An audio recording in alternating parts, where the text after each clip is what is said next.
Então, iniciando a gravação agora, com autorização de todos os presentes, para que possamos depois divulgar essa excelente palestra que eu tenho certeza que está por vir. A ideia hoje é de podermos falar sobre a mediação na recuperação extrajudicial e judicial de empresas, e para isso temos aqui o nosso excelente professor Luiz Fernando Valente de Paiva. E eu vou passar para a Sandra fazer a apresentação dele. Assim, eu não tenho o currículo para fazer a leitura aqui, né? São muitas pós-graduações e nomeações e tudo mais.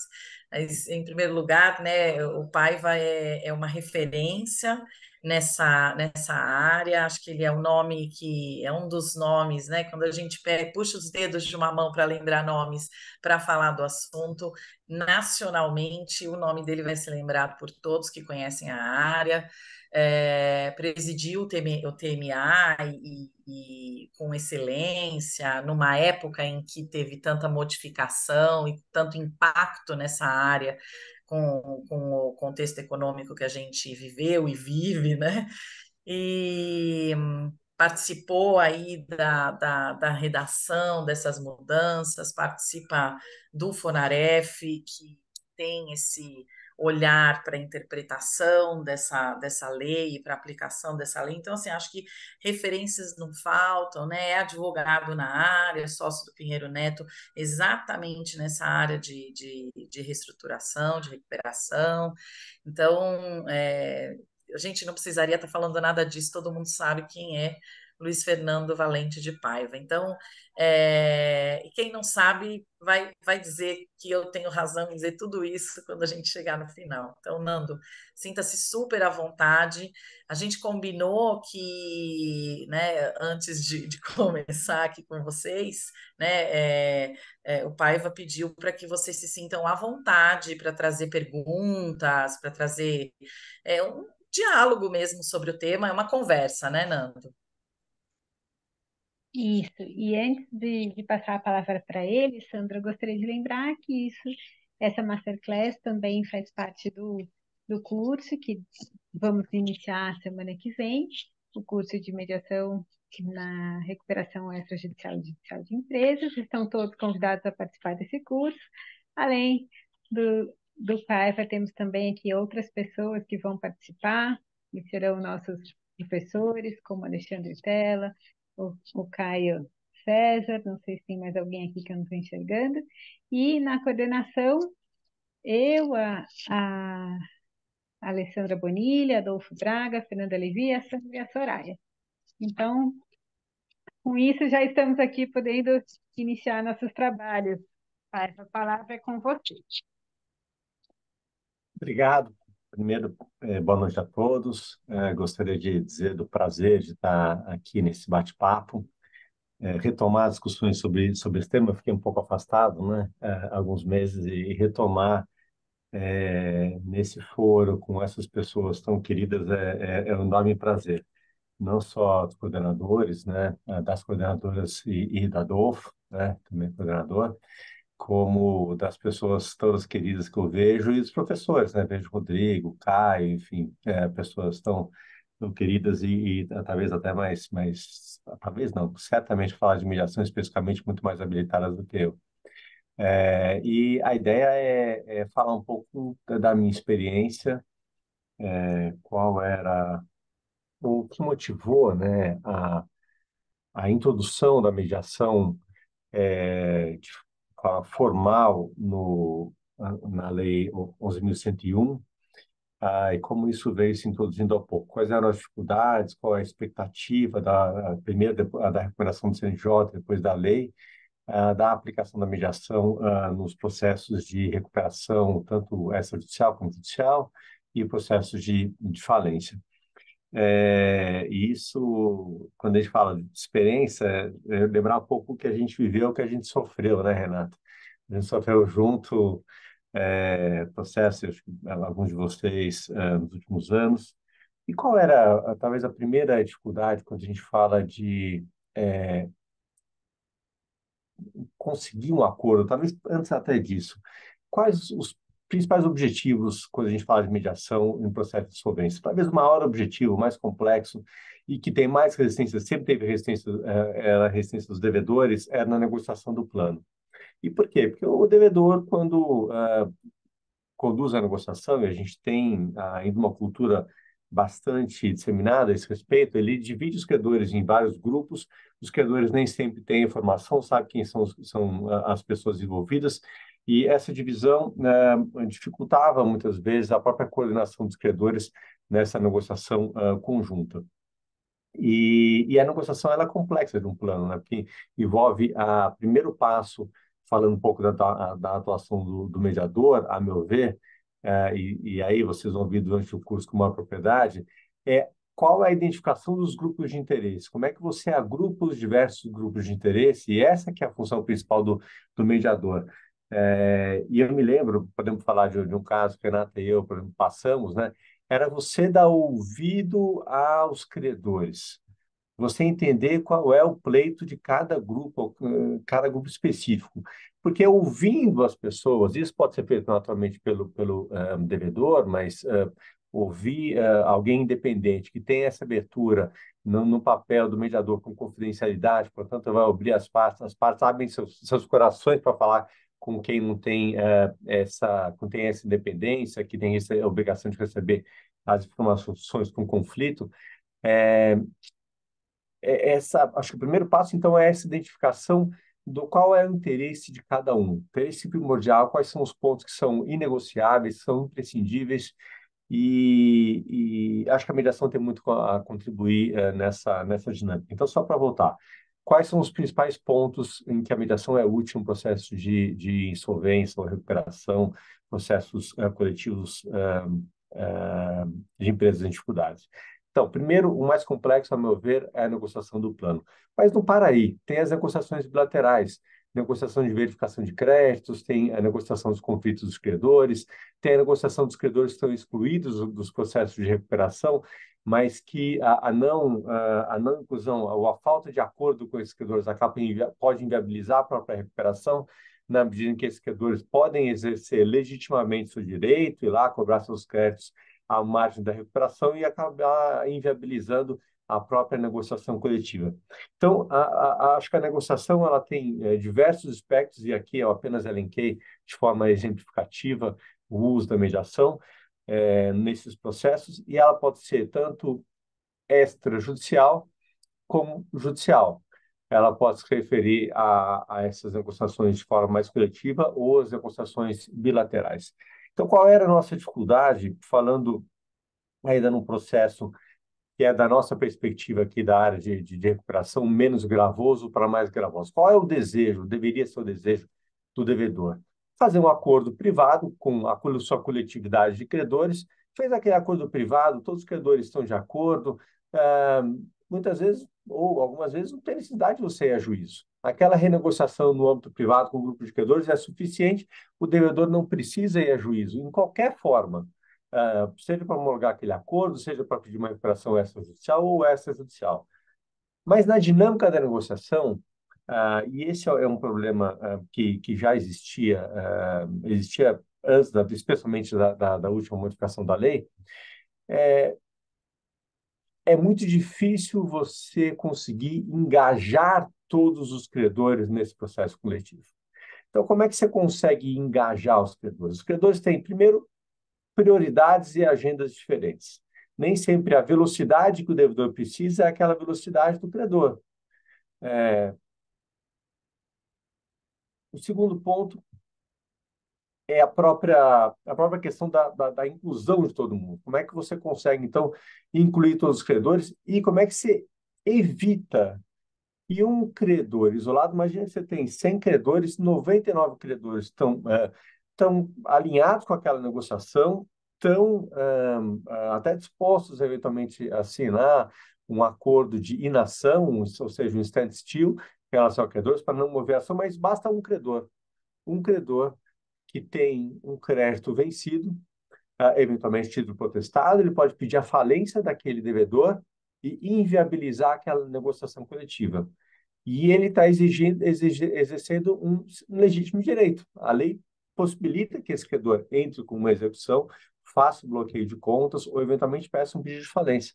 Como é que você faz para evitar a ação desse credor? Não existia, antes da reforma em 2020, a reforma da Lei 11.101, a possibilidade de você compelir um credor a entrar na negociação. A única hipótese era entrar com a recuperação judicial. Poxa, mas você dá entrada no processo de recuperação judicial sem tentar uma saída mais suave. A recuperação judicial é muito gravosa para o devedor, porque tem um custo super elevado, tem um impacto de crédito tremendo, um impacto na imagem daquele devedor. Então, é alguma coisa que, no mais das vezes, se tenta evitar. É o último remédio. Se nada der certo, você vai para a recuperação judicial. Mas como é que você chega lá ou evita a recuperação judicial com a possibilidade daquele credor exercer legitimamente o seu direito, mas acabar impedindo a negociação? Bom, eu achava e sempre acreditei que a possibilidade de você ter um mediador que é esse terceiro independente traz muito valor para essa negociação. É importante a gente lembrar que a mediação ela não é obrigatória e ela nem sempre é necessária. Ela é um instrumento que está à disposição das partes que pode ser utilizada quando for necessário, mas não é necessário em todos os casos. Se todos os credores estiverem de boa vontade, abertos a negociar, etc., negociando de boa fé, é possível que a mediação não seja necessária. Não há a necessidade de um terceiro independente para fazer a mediação daquela negociação. Mas a experiência mostra que, em muitos casos, a figura desse terceiro ela contribui. Então, qual foi, na ordem cronológica, né? Já havia lá em 2005, que é da mesma época da Lei 11.101, a lei de mediação, que acho que já trazia o arcabouço para o uso da mediação, mas é preciso notar que a lei de mediação ela não é focada ou pensada em processos coletivos da natureza de um processo de recuperação judicial. Então, algumas disposições até da lei de mediações são incompatíveis com a necessidade que uma empresa em recuperação tem, ou uma empresa que está em recuperação tem. Então, em 2005, lei de mediação, lei de recuperação de empresas. Lá em 2019, já começava a haver o uso da mediação, felizmente, de forma isolada, ou uma ou outra recuperação, às vezes chamando de mediação o que não era propriamente uma mediação, e havia uma preocupação ali do grupo de trabalho do CNJ do mau uso da mediação, ou a utilização, ou você carimbar aquele procedimento que estava sendo feito como mediação, e em bom português, assim, era queimar a mediação, era você ter resultados negativos e, a partir dali, se criar uma certa restrição, um bloqueio ao uso da mediação. Então, o grupo de trabalho do CNJ propôs, depois o CNJ adotou, na recomendação 58, lá de 2019, então, uma orientação para a utilização da mediação nos processos de recuperação judicial e de falência. Então, esse foi o foco inicial. Depois, em 2020, já depois eu acho que é importante dizer isso, que foi depois da pandemia, ou no curso da pandemia, que já havia lá a gente já tinha sofrido o impacto das dificuldades da negociação, e a lei fala, por exemplo, a própria recomendação já falava da negociação online, a possibilidade de você fazer o uso da mediação, perdão, online.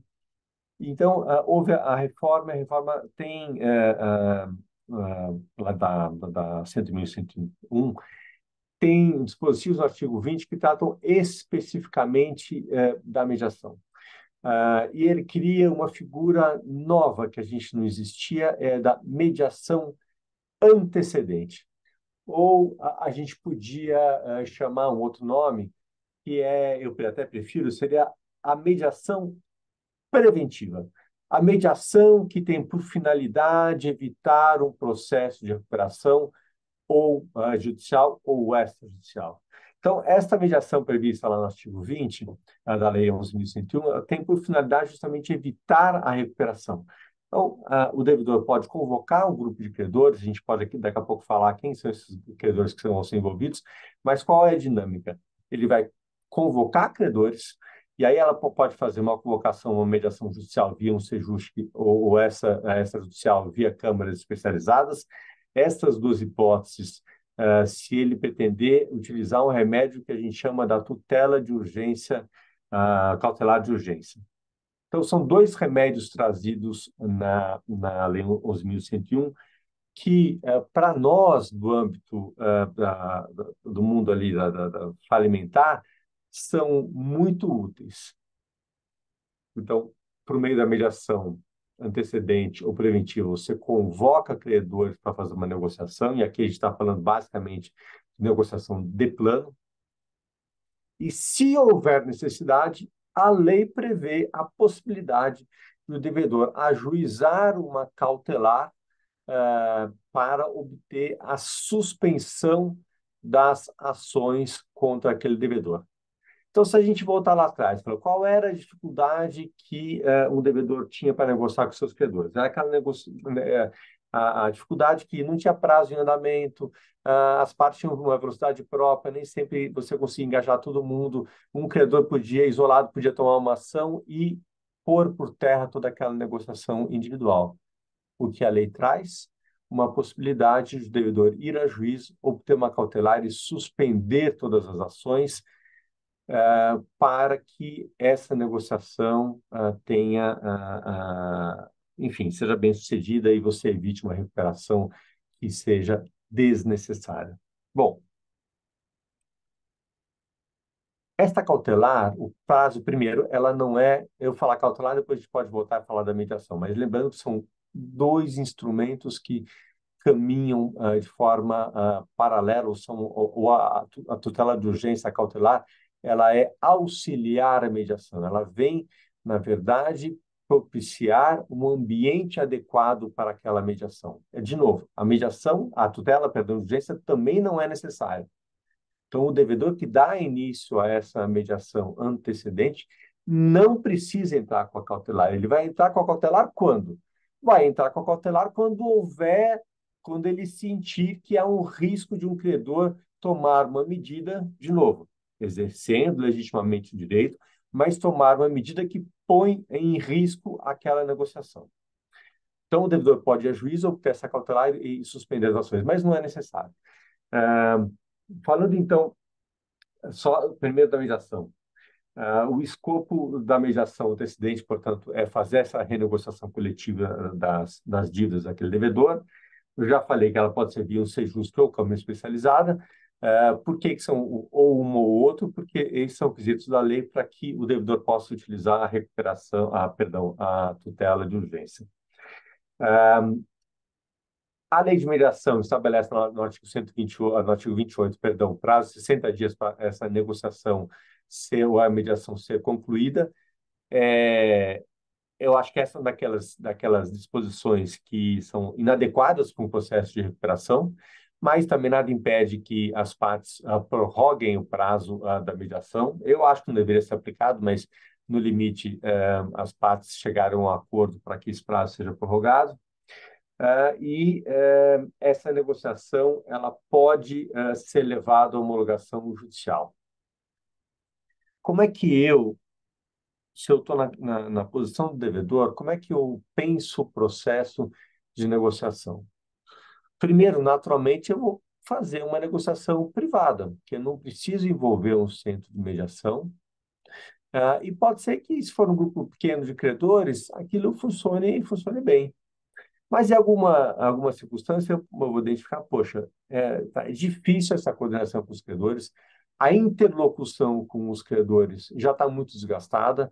Normalmente o credor, quando chega nessa situação, ele já prometeu, já fez sucessivas renegociações com os seus credores, então ele não tem mais uma relação de confiança, né? É preciso restabelecer aquela confiança no devedor, e isso é algo que se constrói ao longo da negociação. Então, o que que eu imagino? Eu me colocando na posição do devedor.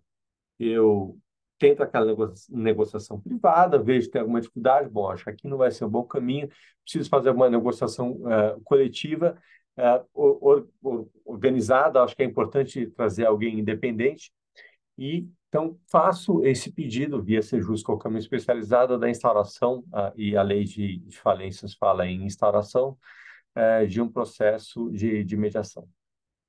Bom, quem são os credores que vão ser convidados para esse processo? Primeiro, acho que tem uma questão, e o Rodrigo acho que vai falar com muito mais propriedade do que eu, e o prazo para você fazer essa negociação, ele é muito curto.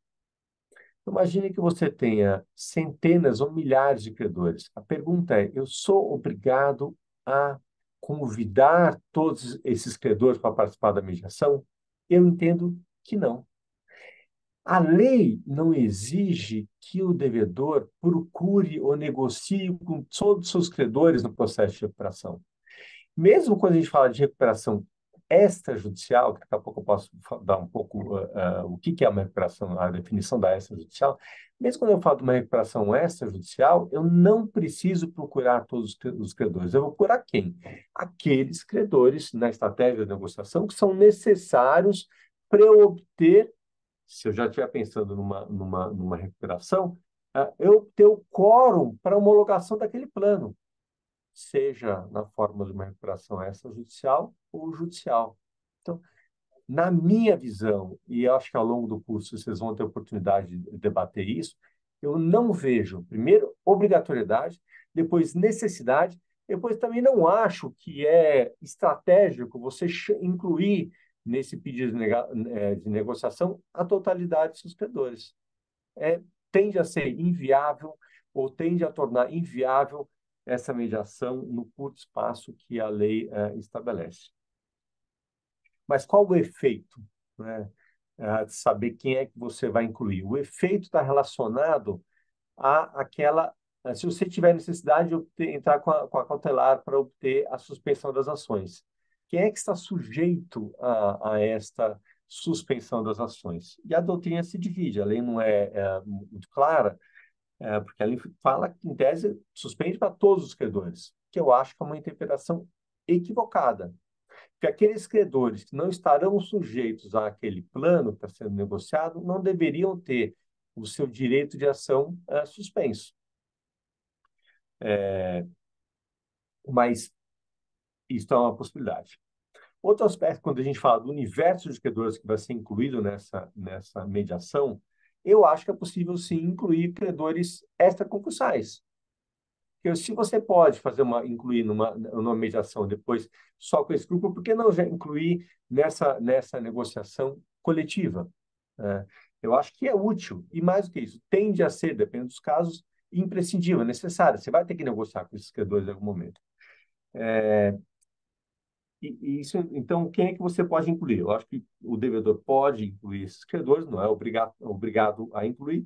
E se ele, eventualmente, não incluir algum credor, que depois, no curso da mediação, ele sente a necessidade de incluir.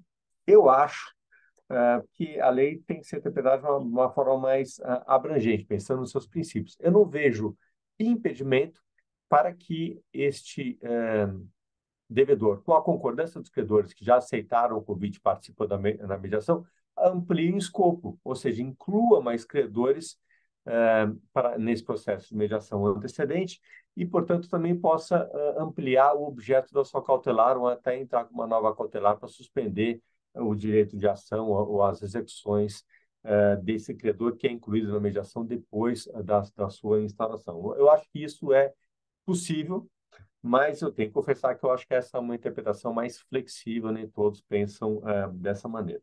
Então, como é que eu vou conduzir o processo? Eu identifico ali com quais processos, com os credores eu preciso negociar, na minha visão, dou entrada nesse pedido, peço para convidar esses credores e vou, a partir daí, fazer a condução do processo, a negociação com esses credores. Eu acho que a gente tem que falar de mediador, né? Eu acho que é uma figura importante, tá? Nesse processo. Então, o mediador tem que ser um profissional independente, ele tem o dever de guardar o sigilo das informações, a confidencialidade é fundamental nesse processo.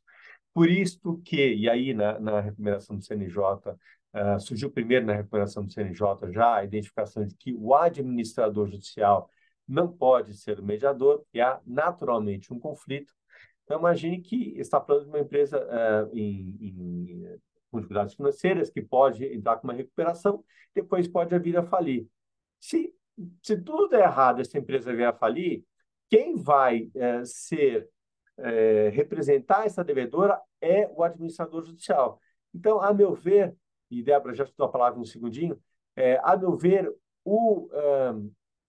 a Jota não pode, a meu ver, está na lei agora também, não pode atuar como mediador, ele pode atuar como conciliador. Ele tem um papel importante, ele pode auxiliar na negociação, mas não como mediador. E uma coisa que foi incluída lá, já na recomendação 58, é a questão da possibilidade da comediação. O que o CNJ pensou? Primeiro, a mediação tem técnicas específicas. Então, é preciso envolver um profissional que tem o domínio da técnica da mediação. E, especialmente, quando a gente está falando da mediação de plano, quem tem um domínio da mediação, dessa mediação de múltiplos credores, que é uma dinâmica completamente diferente da mediação bilateral. Então, precisa ser um mediador que tem experiência, o domínio da técnica, ao mesmo tempo, entender o CNJ que esse mediador precisa ter um conhecimento mínimo do processo de insolvência, ou dos processos de recuperação, extrajudicial, judicial de falência. Porque ele precisa entender em que cenário que ele está negociando. Não faz sentido, pelo menos para mim, você conduzir toda uma negociação complexa, acabar chegando a um acordo quanto a um plano que depois não vai passar no crivo da legalidade, ele não vai ser homologado porque tem ali um obstáculo legal, algum requisito legal não foi observado. Por isso, então, que na recomendação 58 se fala em comediação e para quê? Para possibilitar que, pelo menos, a soma, né, dos dois mediadores tenham conhecimento, tanto da área de solvência quanto das técnicas de mediação. Eu acho que com relação ao mediador, aos conhecimentos que são recomendáveis, eu acho que é o que eu tinha para falar. Acho que não vale a pena falar muito mais do detalhe. A gente pode, se vocês tiverem dúvida, voltar sobre isso. Mas queria abrir para a Débora fazer sua pergunta, o seu comentário, antes de eu prosseguir. Obrigada, professor Luiz. Até te peço desculpas por interromper, mas é que eu achei que a dúvida que eu tenho pode me atrapalhar na questão do acompanhamento assim, do seu raciocínio. Você colocou que pela nova, né, enfim, pela lei da mediação, você pode, não necessita, não precisa que essa mediação seja feita com todos os credores. Vê se eu estou tentando traduzir corretamente ou eu estou equivocada, tá? Eu entendi que bastaria um credor ter aceito aquele acordo, né? Vamos colocar aquela situação que estava no impasse, para que os outros, de certa forma, fossem compreendidos implicitamente como aceitantes. É isso que você... Não, então, viu? Eu já entendi, viu? Ia comprometer aqui. Não, super, obrigado pela pergunta. Isso é super pertinente e é um ponto que vocês vão provavelmente ouvir falar bastante durante o curso, que é a questão do princípio da voluntariedade. Se não estou, isso, essas partes corrija se eu estiver errado no princípio, mas as partes só se sujeitam à mediação se quiserem, né? Então, você não pode obrigar ninguém a participar do processo de mediação. Então, do ponto de vista de condução da mediação e participação da negociação, cabe a parte aceitar ou não, ela não é obrigada. Porém, ela pode ser obrigada em que momento? Não a mediação, mas ela pode, eventualmente, vir a ser obrigada quanto ao resultado desta mediação. Então, imagine que a ideia, então, é fazer uma negociação coletiva e estabelecer um plano de negociação com todos os seus credores. Eu não quero participar por qualquer motivo. Porque eu quero entrar com, por exemplo, um pedido de falência contra a empresa. Eu acho que eu quero ser o holdout, eu quero ser aquele credor que eu vou exercer meu direito, porque eu quero, ao tentar exercer meu direito, ter uma vantagem diferente do que os outros credores querem ou estão dispostos a aceitar. Pois bem, o devedor entra com um pedido de mediação, até me convida, mas eu me recuso a participar. Qual é a defesa do devedor? Ele pode entrar com a tutela de urgência, obter a suspensão das ações, portanto, vai me bloquear, vai evitar que eu acabe prejudicando essa negociação coletiva. E esta cautelar, o prazo da suspensão é muito curto, são só 60 dias. Então, ele me bloqueia no primeiro momento, eu não participo, continuo não participando da negociação, não participo na mediação, não sou obrigado a participar. Porém, que forma, então, esse devedor vai fazer com que o resultado desta negociação, que a gente pode chamar de um plano de recuperação, seja imposto a mim? Ele tem duas formas. Ele pode entrar com uma recuperação extrajudicial ou uma recuperação judicial. Então, no que consiste a recuperação extrajudicial? Ela consiste, independentemente aqui de haver ou não mediação antecedente, consiste na possibilidade de o devedor celebrar um acordo com um grupo mínimo de credores, que é 50% mais um, ir a juízo e pedir a homologação daquele plano. No momento que ele vai a juízo, pede a homologação desse plano, e este plano, o juiz verifica que os requisitos estão preenchidos, o juiz homologa esse plano e aí vai impor a mim. Né? Eu, aquele credor que me recusei a participar da negociação, que fui bloqueado por uma tutela de urgência, no final vou ser obrigado a aceitar o resultado daquela mediação. Por isso que quando a gente fala com os credores e assessora credores, bom, é melhor você ficar de fora dessa negociação ou participar da negociação? Eu prefiro participar. Porque, pelo menos, ao participar, eu vou levar ali com os meus pleitos, posso tentar influenciar o resultado daquela negociação para que o resultado final seja um resultado palatável a mim. Se eu me recuso a participar e a maioria é formada com os requisitos preenchidos para extrajudicial ou para judicial, esse plano vai ser imposto. E eu vou ter que aceitar as condições desse plano. Tá claro, Débora? Não, está super claro e até te peço desculpas, porque o que eu tinha entendido é que a questão desse todos os credores já com o acordo feito, ou pelo menos ali o esboço e a mediação prosseguindo,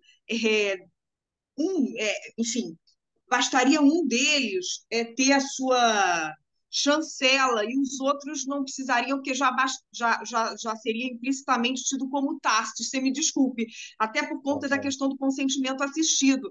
Na evolução até da situação do acordo, de mudanças ou de cláusulas, alguma coisa assim, todos têm que dar o seu aval. Não foi quanto à questão do início, né, da mediação, que, claro, é voluntário. Desculpa, eu entendi completamente, estava equivocada. E foi perfeita a sua explicação. Minha questão foi que eu achei que teria que ter, claro, nenhum credor pode ser excluído depois que a coisa vai prosseguindo e vai tendo, claro, alterações, porque nem todos podem ser que concordem com aquela evolução, pode começar a haver divergência, não sei, enfim, E aí vai ter que ter, não tem jeito, né? A coisa só vai vingando com aqueles que vão colocando a chancela da evolução quanto às cláusulas, e os outros, se discordarem, forem divergentes, imagino que vão ter que tentar ou continuar tentando ver como é que vão ponderar para a coisa ser aceita, e se não forem, e aí sai, né, essa parcela de credores aí não tendo jeito, iria para o judiciário, enfim, E, infelizmente, assim. Débora, eu não sei se essa é a sua dúvida, e pode ser que eu esteja falando uma coisa que você entendeu, mas eu acho que essa é a chave para a sua resposta. A questão é que o plano, ele vai ser aceito se 50% mais um, né? Se mais de 50% dos credores, não em quantidade, mas em volume de crédito, Perfeito. entendeu? Perfeito. Já acabou com a minha dúvida. Desculpa. 50 mais Perfeito. um, 50,1% Claro. aceitarem do Perfeito. montante do crédito, né? Aceitarem, o plano vai ser aceito e os outros vão ter, mesmo sem participar da mediação, vão ter que aceitar. Perfeito, Sandra. Desculpa, então, esse meu desconhecimento. Você me ajudou a objetivar, enfim, a objetivar meu entendimento, enfim. Obrigada a vocês dois, a você e o professor Luiz, e podem seguir aí. Obrigada mesmo. Olha, e completando a Sandra, é exatamente isso. O quórum é 50% mais um em valor, se a gente fala na recuperação extrajudicial. Na judicial, os credores são divididos por classes, e na classe dos trabalhadores e na classe do pequeno microempresa, o que vale é cabeça. E nas outras é cabeça mais valor. Então, acho que essa é uma distinção importante. Então, quando você. Por isso que o mediador também precisa ter um conhecimento mínimo, a meu ver, da insolvência, porque dependendo da dinâmica dos credores, o resultado pode ir para uma recuperação judicial. Ou, surpreendentemente, imagina que você acha que não vai ter jeito, você só vai conseguir numa recuperação judicial, mas qual a sua surpresa? Que na negociação você já consegue um quórum que para homologação na extrajudicial, que é bem menos custosa, enfim, muito melhor, não tem muito mais rápido do que a recuperação judicial, etc. Então, entender os quórums dos dois processos, da recuperação extrajudicial e da judicial, é muito importante. E tem uma outra questão que é relevante também, que foi uma mudança da reforma de 2020, que é o seguinte: o devedor pode ajuizar a recuperação extrajudicial se ele já tiver a adesão de um terço dos credores. E aí ele vai ter 90 dias para conseguir a adesão faltante, os 50% mais um, como lembrou a Sandra, para conseguir a homologação do plano. Então ele entra, o plano ainda não está em condições de ser homologado, mas ele já tem um quórum, uma massa crítica suficiente, e ao entrar com a extrajudicial, aí sim ele consegue a suspensão das ações por 180 dias, tem 90 dias para conseguir a adesão faltante, e no limite, se ele não conseguir a adesão faltante, ele ainda pode converter para a recuperação judicial e conseguir prosseguir a negociação na recuperação judicial, com também a suspensão das ações. Então, tem toda uma dinâmica dessa negociação, que pode começar numa negociação, uma mediação vai antecedente ou preventiva, que a finalidade do devedor, vou tentar fazer um acordo privado, mas ele viu que não deu um acordo privado, mas já conseguiu um terço dos credores.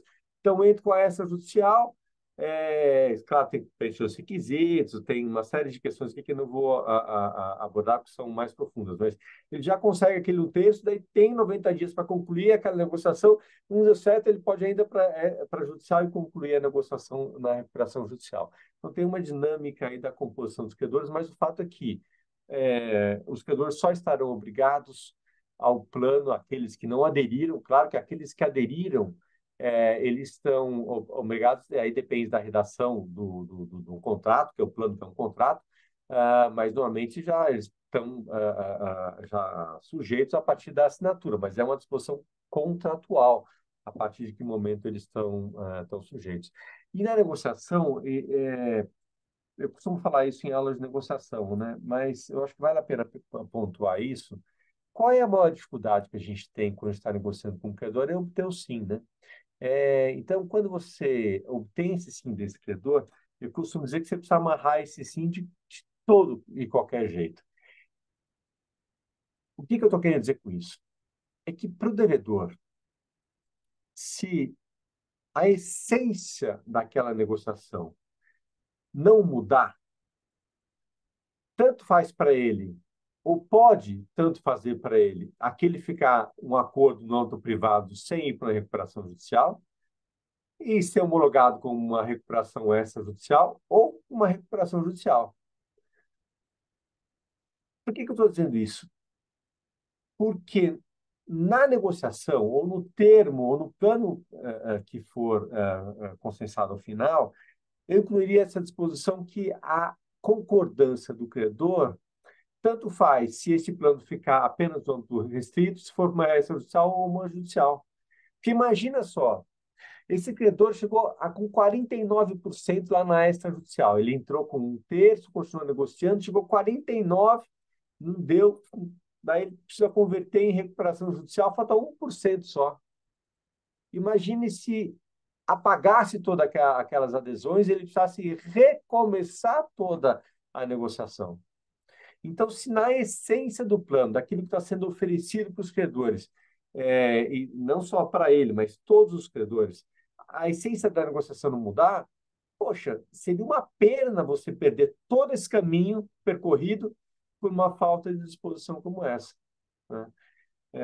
Então, eu acho que para quem vai atuar como mediador, precisa ficar atento também para que este acordo consiga sobreviver nos diversos cenários pelo que o devedor vai passar. Agora, ele me colocando como credor, tá bom, eu posso até concordar que para mim é indiferente se for num acordo privado, extrajudicial ou judicial, desde que a modificação do plano depois não altere substancialmente o direito dos demais credores. O que a gente costuma dizer assim? Olha, eu sou um credor com garantia real, tá? Então, na falência, eu receberia na frente dos credores criografados. Se tudo der errado, depois eu falo a falência, eu vou receber antes do credor criografário. E se eu tiver uma boa garantia real, talvez eu receba 100%. Depende da disposição dos credores, tá? Os credores das concursais. Mas pode ser que no caso determinado eu tenha expectativa de receber 100%. Tá bom, na falência, sei lá quantos anos que isso pode demorar. Mas aí vem o devedor, propõe um plano de negociação coletiva e fala assim, para eu conseguir pagar alguma coisa para os credores quirografários, eu quero que os credores com garantia real deem um desconto de 30%. Bom, pode ser que para mim, credor garantia real, faça sentido essa negociação, porque eu evito que esse devedor vá à falência, é um cliente meu importante, enfim. Então, pode ser que faça sentido. Mas eu vou aceitar esses 30% porque o quirografário está recebendo, sei lá, 20%. Então, eu dou 30% de desconto, o quirografário está dando 80%. Imagina que ali, ao converter a recuperação extrajudicial para judicial, o devedor modifica o plano e fala, olha, os quirografários vão receber 100% e o credor garantia real vai receber, dá um desconto de 70%. Eu falei, pô, pera lá.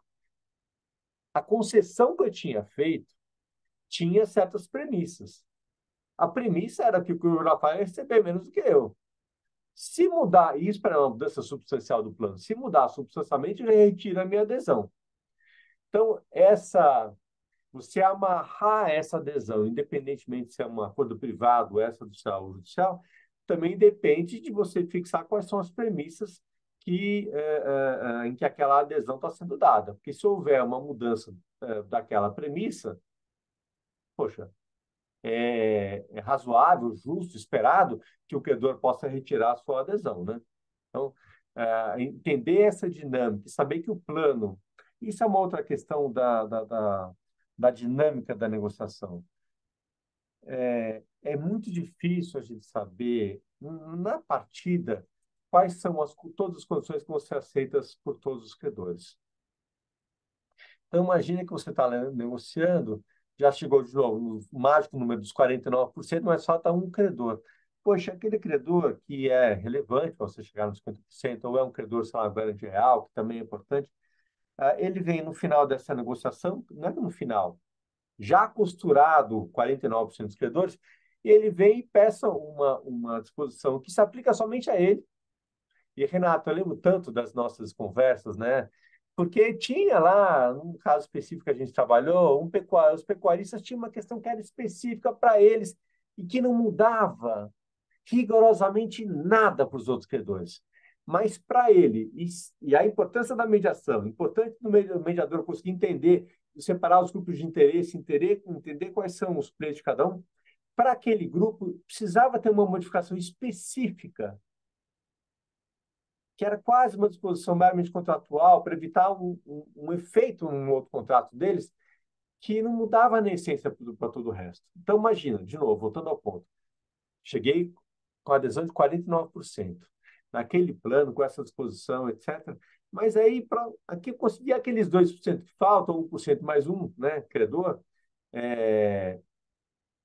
mais um centavo, né, Sandra? Falando só em valor, ele faz uma exigência, pede para incluir alguma coisa no plano que não estava no plano. Será que eu vou precisar voltar e pedir de novo que aqueles 49% ratifiquem a sua adesão? Não. Se eu já tiver construído, demonstrado o que é essencial para mim, são condições que os credores concordam com o plano, ainda que tenha havido alguma alteração que é marginal, que é substancial, só se aplica a algum outro, essa adesão tem que ser mantida. Então, entender qual é a dinâmica dessa negociação coletiva, como é difícil você voltar sempre a todos os credores, para você ir amarrando essas negociações, esses pontos intermediários do processo. E eu queria falar um ponto aqui, depois a gente pode até voltar e eu fugir um pouco do meu roteiro, mas um ponto que é uma mediação bem-sucedida? Só quando está falando de plano, tá? Eu acho que alguém pode dizer assim, a negociação bem sucedida é se você conseguiu o acordo da maioria necessária para os credores ou o credor não precisar entrar numa recuperação judicial ou extrajudicial, ou já ter o quórum de aprovação de uma extrajudicial ou judicial. Eu discordo disso. Eu acho essa uma visão limitada. Por quê? Imagine que você tem lá 15 pontos, né, que tem que ser negociados. A mediação conseguiu atingir lá o consenso, o quórum mínimo para 14 pontos, mas falta um ponto específico. Poxa, para mim, essa negociação, essa mediação foi bem sucedida, porque ela já caminhou muito. O devedor pode ser que tenha que entrar com uma recuperação judicial e concluir a sua negociação lá na recuperação judicial. Mas ele não vai perder, ou não deveria perder, sobretudo se a gente conseguir fazer esses acordos parciais, né?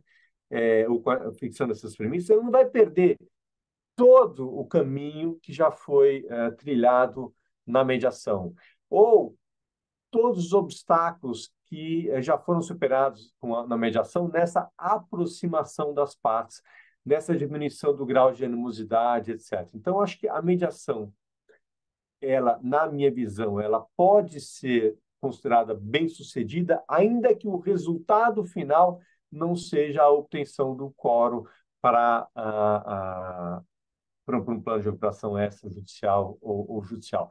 Essa é a minha visão, mas, de novo, não sei se está claro para todo mundo e não necessariamente vocês estão concordar com essa visão, mas é o que eu vejo, porque eu acho que a mediação tem um papel é muito útil, pode ser muito útil, ainda que não chegue nesse resultado final. Poxa, eu tenho outras questões para falar de tutela de urgência, de plano, mas eu acho que vale a pena a gente abrir para um bate-papo, se vocês tiverem dúvidas, comentários, a gente parte ou prossegue a partir daí.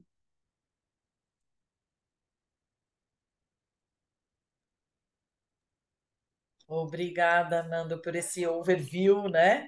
É um mundo que realmente eu vejo a diferença entre a primeira vez que sou a primeira masterclass na primeira turma para hoje, né? Como conhecer esse ambiente para nós mediadores, né? Porque eu não sou uma especialista na área, eu sou uma mediadora. Mas desde aquela primeira aula, né, antes do seu sabático, eu não fiz um sabático, mas eu fiz uma imersão em temas de recuperação e frequentando aulas, o Task Force do IMAB, congressos e tudo mais, como hoje, né? Conhecer esse ambiente me faz toda a diferença para entender o que você diz, né? Hoje você não falou grego para mim, hoje eu consigo olhar e falar, nossa, que interessante isso, nossa, com isso eu concordo, nossa, olha que ponto, porque conhecer o ambiente, para nós que somos mediadores, é fundamental para entrar nesse universo.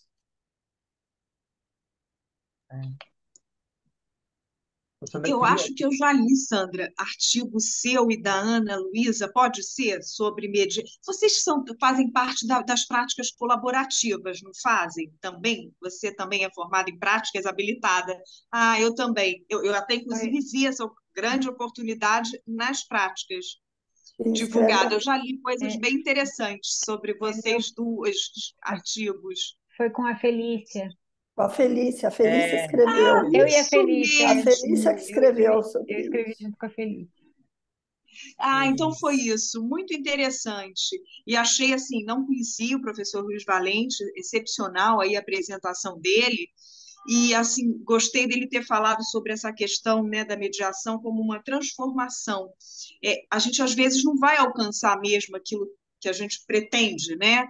Mas as pessoas, as partes, elas saem com alguma transformação, né? Quer dizer, é um conceito mais sustentável, eu acho, do Instituto da Mediação. Agora, eu tenho uma preocupação, não sei se é pertinente, aí o professor pode falar, enfim, mas é sobre a questão da mediação quando ela é uma pseudo-mediação. O que eu chamo disso? Ela vem assim, revestida de intenções assim de coagir, fazer que não vamos ter que alcançar esse resultado. Isso, a meu ver, já faz o que eu chamo. A gente até consegue um acordo, mas que, a meu ver, não vai ser um acordo com uma força sustentável.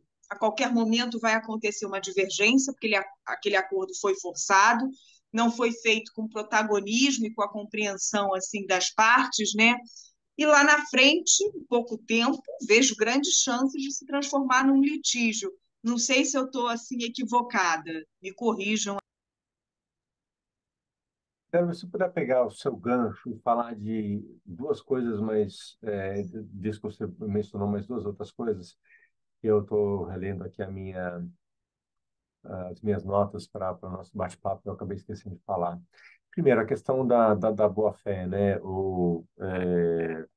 De alguém ser forçado. Na mediação, ninguém deve ser forçado, né?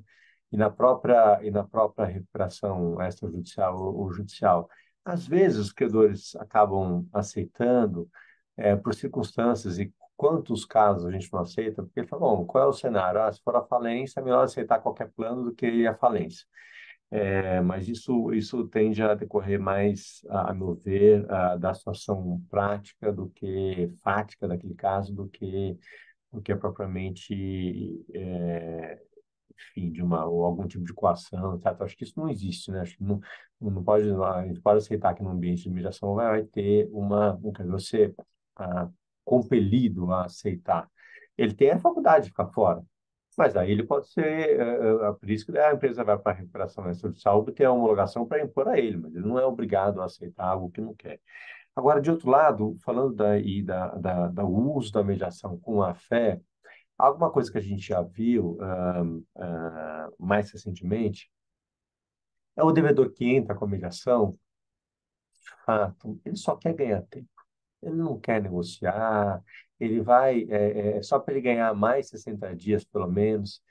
E aí tem uma questão da possibilidade, não tanto da mediação, de encerrar a mediação. O primeiro mediador, a meu ver, e aí vocês vão falar com muito mais propriedade do que eu, pode encerrar a mediação. Ele sabe que não tem aquela dinâmica, não evolui, está claramente ali, é uma conduta protelatória do devedor, ele pode encerrar a mediação, né? Isso de um lado. E o juiz, embora isso não esteja previsto na lei, a meu ver, ele também pode, estou falando aqui agora da tutela de urgência, também revogar a suspensão que ele deu, demonstrada a má-fé do devedor. Então, acho que isso é possível, sim, né? E queria, Renata, se me permitir, só fazer, para não esquecer mais um tópico que eu já tinha passado, que é a questão, que eu acho que precisa ficar claro para todo mundo, que o acordo na mediação, ele por si só não é suficiente, porque necessariamente vai ter que aquele plano, se for para ser imposto aos credores, vai ter que passar pela uma recuperação extrajudicial em que o juiz vai verificar a observância do quórum, né, a manifestação de vontade dos credores, ou por uma assembleia de credores ou carta de adesão na recuperação judicial. Então, a manifestação na mediação não é suficiente. Vai ter que manifestar, apresentar a manifestação de vontade na recuperação judicial e na extrajudicial ou na judicial. Então, quando você tem uma mediação que é incidente, já está iniciada a recuperação extrajudicial, e vai fazer uma mediação, ok, chegamos no acordo aqui na mediação. Ótimo, muito bem. Acordo entre quem? Entre os credores aqui que participaram da mediação, mas precisa submeter à Assembleia de Credores ou dispensar a Assembleia por meio da apresentação de cartas de adesão, né? Então, esse era o ponto que eu tinha. Poxa, a Renata, acho que caiu, saiu, teve que sair. Ou, enfim, que ela tinha levantado a mão e... Então, a Renata está aqui ainda, Luiz Ah, Fernando. tá? Ela está aqui, sim, está Tá aqui. sim. Ah, não tô vendo. Você tinha Fala, pedido para falar, né, Renata? isso. Tá bom. Um prazer te ouvir, prazer te ver, né? Oi. Prazer te ver, Paiva, que delícia. Tudo bom? Deixa eu falar uma coisa, Paiva. Você falou dos credores extraconcursais, tá? Como é tratado, eu tenho dificuldade de imaginar como é tratado o fisco nisso. Como é que a gente traz? Porque credor trabalhista a gente dá jeito, credor de banco, ACC, a gente dá um jeito, mas como é que eu trato o fisco dentro desta mediação? Ele tem flexibilidade de sair da transação legal e abrir coisas novas? Como é que fica isso?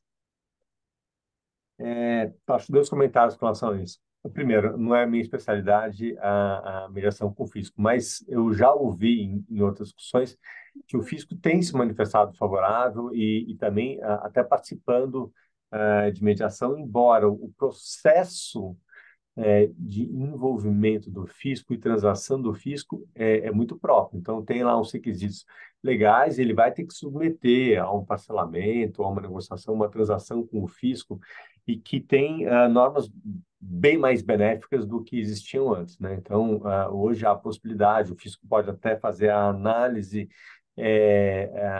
da situação específica daquele devedor, conceder descontos maiores. Então, tem uma flexibilidade para isso, mas eu ouvi, mas não sou a melhor pessoa para falar sobre Tá.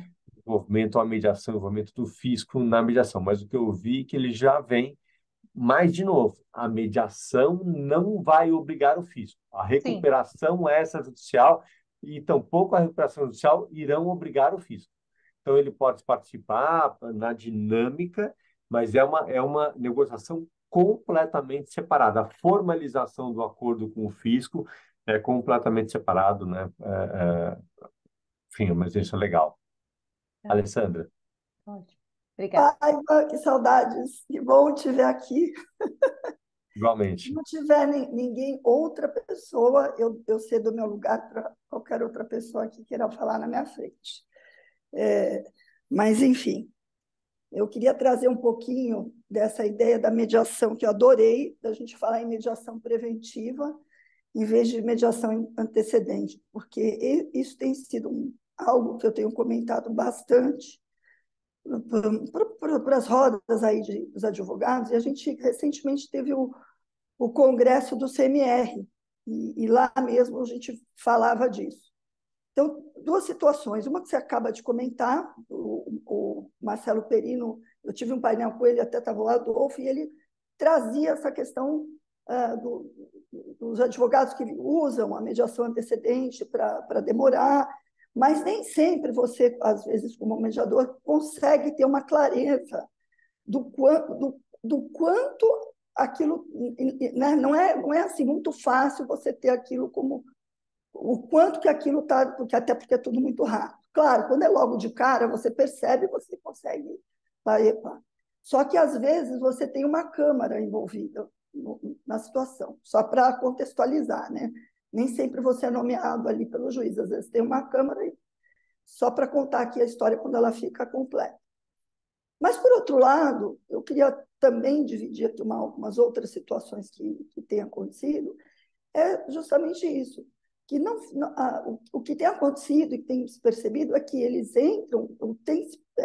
entra com a cautelar direto sem dividir, e para alguns juízes também, essa separação, olha, nós estamos aqui com um procedimento de mediação, não independente da questão da cautelar, que é uma questão satisfativa. Espera aí, eu quero fazer as mediações, eu não estou preocupado com a questão da liminar. A liminar vai acontecer porque eu preciso, mas eu quero fazer as mediações. E a gente tem visto isso, em muitos casos, acontecer. Enfim, e a gente vê essa dificuldade dos próprios advogados lidarem com essa situação, uma falta, talvez, de informação dos próprios advogados de como lidar com isso. Às vezes você está na ponta de cá e o advogado, e a gente está correndo com isso. Não, olha, você pode continuar com a mediação.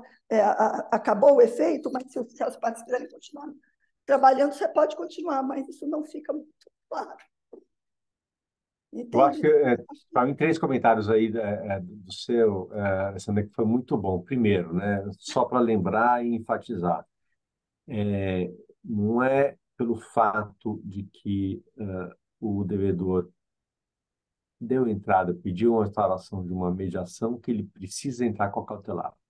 Mas mais do que isso, é recomendável, a meu ver, a não ser que haja já uma ameaça presente, que ele não entre com a cautelar, porque o prazo de suspensão das ações de 60 dias é limitado. Então, se ele queimar, já pedir a suspensão sem ter necessidade, sem ter nenhuma ameaça, ele vai perder prazo, né? Então, ele pode entrar com a mediação, começar a negociação, tenta envolver os credores, alguém deixa a mediação, não aceita o convite, ou deixa a mediação e entra com a medida judicial, daí ele pode entrar com a cautelar, e daí terá mais 60 dias. Isso é um aspecto. Segundo aspecto, acho que muito bem ponderado, Alessandra, que de fato, o fato de acabar o período de suspensão não tem nada a ver com a mediação. A negociação deve prosseguir. Porque e o devedor vai, eventualmente, se esse credor específico entrar com uma ação, etc., ele vai lá se defender, etc., e pode ser que ele consiga fazer esse acordo coletivo, ainda sendo atacado numa ação bilateral do devedor, e está tudo certo também, e é bom utilizar, continuar tentando a mediação. E o terceiro aspecto, você falou de cautelar satisfativa, eu não vou entrar aqui na questão conceitual, mas é importante que isso, inclusive, é um dos enunciados do FONAREF, que tá o seguinte, olha, não, diferente de uma cautelar, né, comum, você não tem que entrar com a ação principal em 30 dias. Na verdade, você não tem que entrar com a ação principal, ponto. Então, você pode fazer a mediação, lembrando, a mediação é bem sucedida, por isso que eu preferir o nome de preventiva. Foi tão bem sucedida que você não vai precisar de uma recuperação extrajudicial ou judicial. Você não precisa da ação principal. E mais, de toda forma, se você quiser, você não tem essa obrigatoriedade de entrar 30 dias depois, né? Até Tá. porque a negociação tende a se completar bastante tempo depois. Oi, chegou a quente cair, depois tomar um trem de lá que você dormir. E não consigo tirar fotos, né? Porque as crianças, o João Vitor não conseguiu. É, Ele tá na chácara hoje. com relação a essa, eu acho que eram esses pontos. Não sei se alguém tem algum outro comentário, alguma dúvida. Deixa eu ver se eu faltou alguma coisa que eu acho relevante. Acho que o principal foi relevante. Se quiserem falar de recuperação judicial e extrajudicial, que não deu, né? Sandra, é muito tempo para falar, mas estou à disposição para esclarecer algumas dúvidas também que são necessárias para entender o contexto, né, Sandra? Muito pouco tempo para falar de tudo, né? Não, e também acho que o curso ele vai dar conta exatamente de todo esse conteúdo aí, né? Eu acredito que a sensibilização que você já provocou, né, é essa de de entender como esse contexto é complexo, como esse contexto precisa que os mediadores, né, conheçam os meandros aí do procedimento e vice-versa, né? Como ajuda muito quando o profissional que trabalha na área de recuperação, como é bom quando ele conhece, né, o trabalho da mediação, o trabalho do mediador, quando ele colabora, quando ele usa isso a favor dele, né, de maneira colaborativa. Eu tenho certeza que é, isso é o principal, né? Para a gente dar um start, a gente compreender como um lado olhar e compreender como funciona o outro é o único jeito de dar certo, né? Essa ideia fantástica aí que vocês tiveram, né? Como lá no grupo de trabalho do CNJ, de pensar nisso aí, na recomendação e depois na mudança legislativa. Eu, de novo, né, fico muito feliz de ter podido ingressar em tudo isso. Eu queria, sabe, Luiz Fernando, passar a palavra. Ela levantou a mão, porque ela sabia que eu ia falar dela. Eu queria passar a palavra para a Fernanda Levi, porque ela veio aqui hoje quase que em causa própria, entendeu? Verdade. Não, isso está virando uma lenda, viu, É Paiva? mesmo, Eu Fernanda. estou na situação de credora, né? E estou vivenciando isso como um case, que é o que eu posso fazer nesse Quirografária, quirografária. quirografária. Então, eu estou vivendo Pior de isso tudo. literalmente na pele, né? Mas não é o caso, viu? Eu vou deixar isso para o outro momento, porque daí eu vou querer, assim, realmente uma consulta muito, muito, muito particular. Eu queria fazer uma provocação ao Paiva, é, e no sentido da fala da Sandra, desse trabalho em equipe, quando os vários personagens vão compreendendo o papel de cada um, né? E tem um personagem que é muito importante nesse contexto, que é o administrador judicial, né? Eu, por exemplo, porque eu não vou deixar de falar sobre o meu administrador judicial particular, né, do meu caso, mas eu sinto falta, né? Não tenho a mediação no caso, enfim, mas assim, eu sinto falta de um papel mais ativo dele, no sentido tanto de administrar, por exemplo, a situação que está acontecendo ali dentro, né? Ou cuidar, ou ter um olhar mais próximo e também de ter uma interlocução, né, que fica sempre muito distante, no meu caso específico. Então, eu queria te escutar em relação a esse personagem. A gente já está chegando aqui no nosso horário, mas, enfim, para trazer também enfim, esse integrante dessa equipe. A gente tem administradores que são muito bons, muito diligentes, e a gente tem outros que nem tanto, né? Agora, eu acho que as funções são muito distintas. E quando lá no grupo de trabalho a gente fez questão de pontuar essa diferença, porque começava a haver uma certa confusão mesmo, né? É, Agora, o AJ, o administrador de sala, ele tem uma função super importante mesmo na aproximação das partes. Lembrando, de novo, a mediação não é obrigatória. E tem muitos casos que é possível resolver sem a mediação, né? E o mediador, o AJ, até mesmo nesses casos, poder aproximar as partes, atuar, entre aspas, como conciliador, também é muito importante.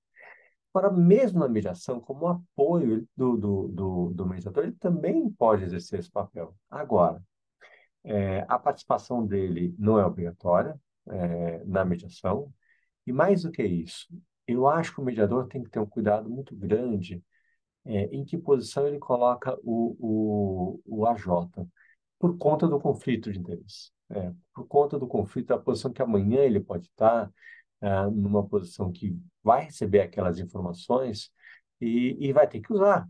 Então, como é que ele vai fazer? Ele recebeu uma informação que é confidencial. Ele não pode usar contra o falido, por exemplo, né?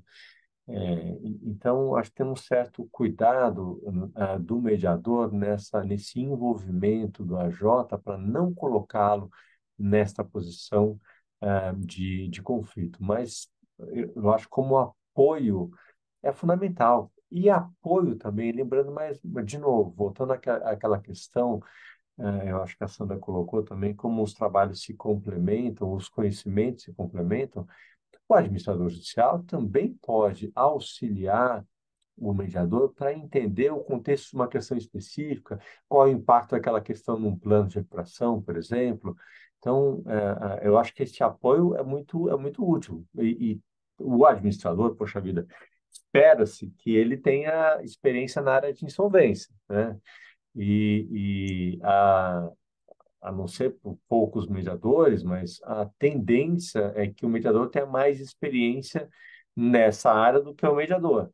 Então, ele pode também auxiliar nesta troca de conhecimento como ponto de apoio do mediador, que, assim, completamente, né, assim, ao lado do processo de mediação, sem se envolver diretamente no processo de mediação. É como eu vejo, Fernanda.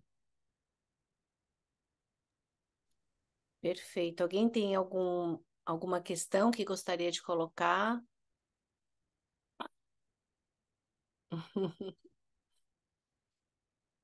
Acho que como a Sandra trouxe, é um universo muito específico, né? E eu queria trazer aqui uma fala, o Adolfo teve de sair, ele coincidiu uma aula, ele ficou no começo, né? Mas ele sempre tem uma reflexão sobre esse encontro entre a mediação e esse contexto, né, específico, né? No sentido da gente preservar, né, a essência da mediação, né? E ao mesmo tempo compreender aí vamos dizer assim, as molduras ou o território que nós estamos atuando, né? E há outros também que têm, e não é único, né, na sua complexidade.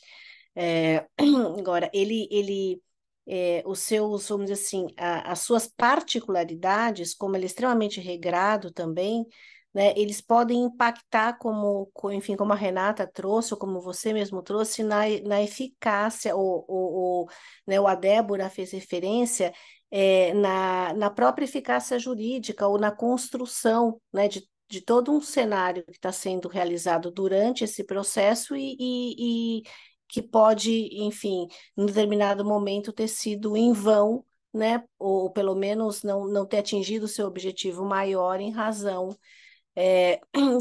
vamos dizer assim, de um desconhecimento ou de um não cuidado. Então, daí acho que a importância não somente, né, do curso em si, mas curso é sempre um primeiro momento também para alguns, né, para conhecerem o cenário, mas para a gente continuar nesses grupos, nesses estudos, nesses congressos, e porque estamos todos aqui juntos, né, tentando atuar da melhor forma possível, né? Acho que é um pouco sobre isso, né? Porque a lei é nova, né? As mudanças são Não, recentes. A prática. Você lembra do primeiro curso? O Pavel foi o nosso. Também foi nosso mestre aqui, Não, sem iniciando. dúvida. A referência que a Sandra fez hoje, assim, a minha escuta é completamente diferente hoje, né? Eu me sinto letrada, né? Ou minimamente letrada para compreender. Então, aqueles que hoje estão escutando o Paiva e falam, nossa, mas gente, esse é um universo que eu não entendo absolutamente nada, ou que quantas palavras, especialmente porque os mediadores, a profissão de origem deles é diversa, né? Então, talvez para aqueles que venham do direito possa ainda ser mais, vamos dizer assim, confortável, mas para outros realmente pode ser assustador, né? Então, eu estou vendo a Dilce fazendo assim, né? Então, de qualquer forma, né, a gente vai compreendendo e transformando isso, aplicando uma tecla SAP, sabe disso? Fazendo uma tradução simultânea aqui. Eu acho que também é um pouco sobre isso que a gente trata, né? E eu acho que não é novo só para a gente, né? Os enunciados que saíram, né, do Fonaref, são muito também para esclarecer qual a interpretação que vai ser dada, e muitos deles foram sobre exatamente o ponto das questões de mediação, né? Porque realmente isso também trouxe perguntas e confusão para quem não trabalha com mediação, mas é especialista em recuperação. Então, acho que é uma aproximação que precisa ser feita, né? Ambos os Não, lados caminhando aí.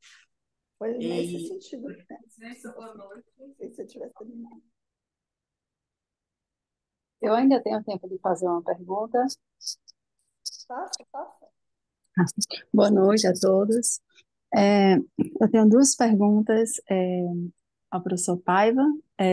Inicialmente, adorei a aula, foi muito bom ouvi-lo. É, a sua opinião, você acha que, em relação às EPPs, microempresas, empresas de pequeno porte, e a recuperação extrajudicial, vou ver se eu consigo formular bem aqui a pergunta.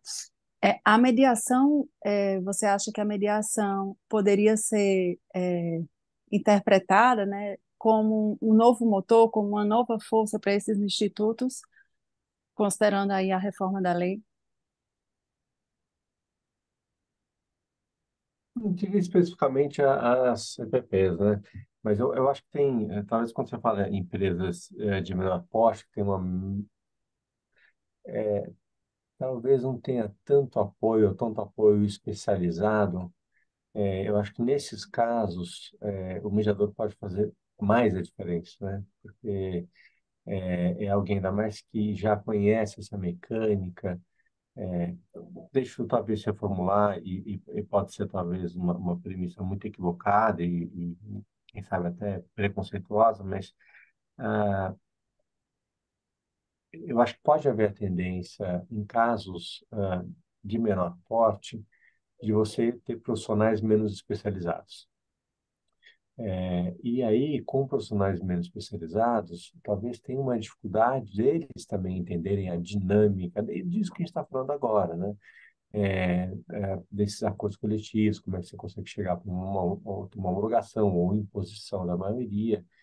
E aí, quando você tem nessa possibilidade o mediador, e aí, deixa eu falar só do ponto de vista, abrir um parênteses aqui, eu acho que vocês podem me corrigir se eu estiver errado, não, mas eu acho que o mediador tem também, ou pode exercer, dependendo do tipo de mediação, esclarecer as partes. Sabe, aquele ponto de realidade, qual é o fato, a parte está achando, não, como é que vou ser, um acordo vai ser imposto contra a minha vontade, que absurdo. Não, olha, a gente tem aqui, tem essa hipótese, recuperação, acontece isso. Ou seja, aquele choque de realidade que o mediador vai ajudando a trabalhar os cenários, na minha visão, e vocês é que podem me corrigir, e eu acho que para esse grupo, né, eu acho que pode fazer uma diferença ainda maior. Quando você tem grandes casos que você tende a ter profissionais mais especializados, claro que o mediador tem também muita utilidade, mas talvez por razões um pouco diferentes dessas que eu acabei de pontuar.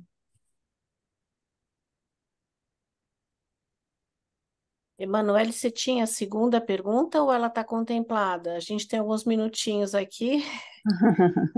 Não, boa noite, Fernanda. Não, está contemplada, está contemplada. Obrigada. Acho que eu vou voltar a Eu só queria palavra. pedir desculpas a Dilze, você foi muito pouco didático, só usar as expressões muito jurídicas, ainda da área de insolvência, e tal, mas como o tempo é curto, né, eu acabei É, atropelando, gente, não fui, talvez, pontuando, explicando cada um dos termos, das conceituações, e peço desculpas a vocês. Eu acho que quando a Sandra trouxe um pouquinho, me tranquilizou um pouco, porque é um caminho que ela já percorreu. Então eu falo, bom, é possível. Né? E dentro disso tudo que trouxe, que nem a Fernanda trouxe, eu É fiquei com super uma... possível, dizer, super possível.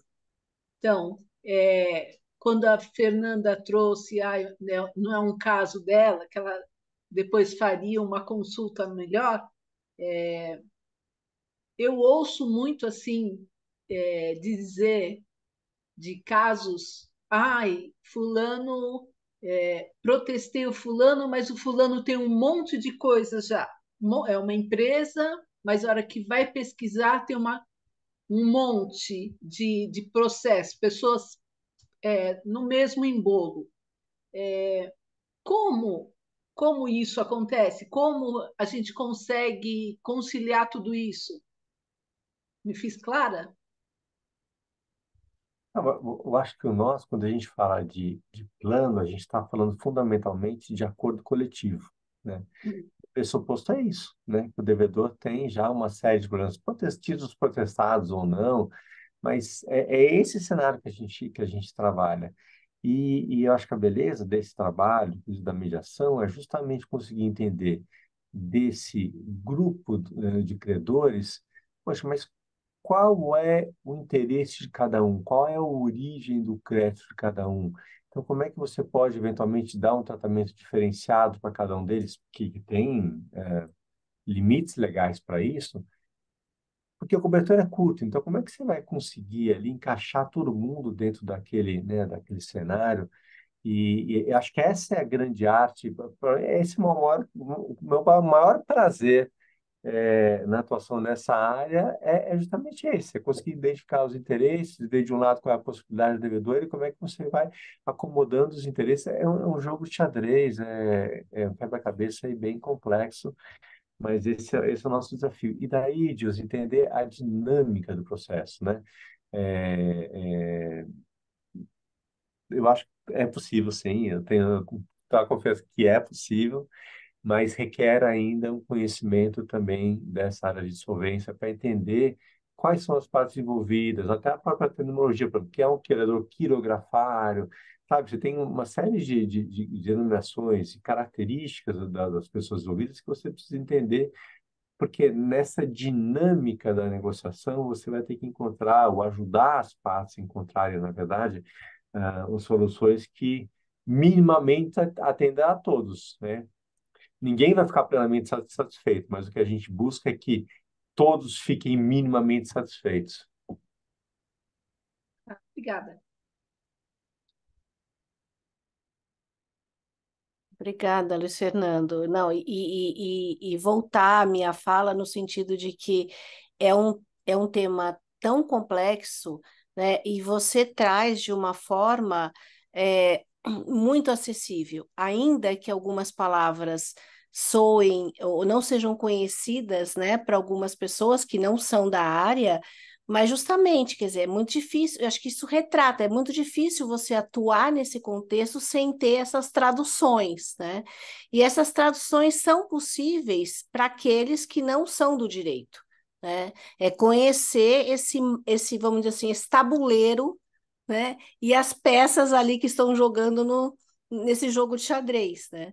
E ao mesmo tempo, como Adolfo traz, assim, lembrar, nós somos mediadores, a gente só está conhecendo esse contexto, que poderia ser um outro, que também vai ter sua complexidade, a gente poderia estar, como por exemplo, no campo da administração pública, como a Renata fez referência também ao fisco, né? Cada casa, né, com as suas leis e com seus temperos, né, com a sua mobília, e é aí que a gente vai transitando.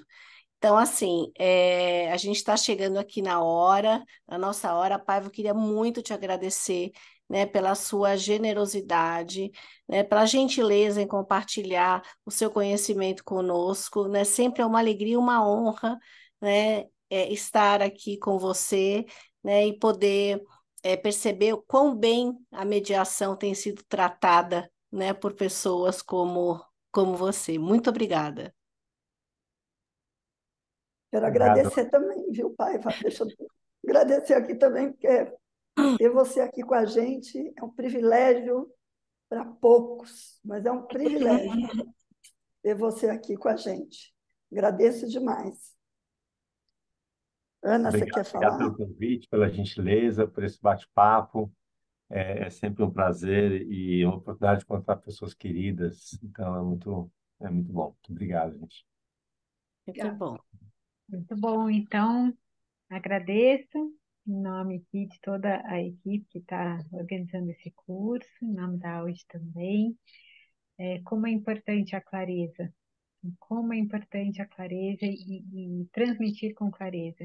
Então, me sinto aqui também contemplada em tudo que já foi dito. Muito obrigada. Obrigada a todas e a todos que estiveram Obrigada aqui a todos. conosco e a gente espera encontrá-los em breve. Obrigada, uma boa noite. Tchau. Boa noite, boa noite. Obrigada, boa noite. Boa noite a todos. Boa noite.